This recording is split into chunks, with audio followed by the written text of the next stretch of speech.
how to access age-restricted Discord servers on iOS easily and safely. So first of all, you will need to open Discord in your browser instead of the app. Go ahead and launch Chrome or Safari, whichever you prefer. In my case, I'll open Safari. Then, in discord.com, make sure you're logged into your account. Now, once you're signed in, tap on the three lines menu at the top left corner of your screen.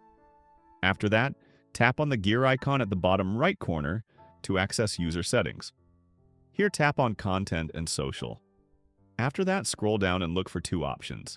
Allow age-restricted commands from apps and direct messages, and allow age-restricted servers on iOS. Now, you simply need to turn both of these on.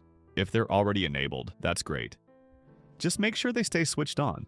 And once you've turned them on, you can close the browser and go back to the Discord app. Then you'll be able to view and join age-restricted servers and channels right from your iPhone. And that's all. If this video helped you out, please like and subscribe for more tips.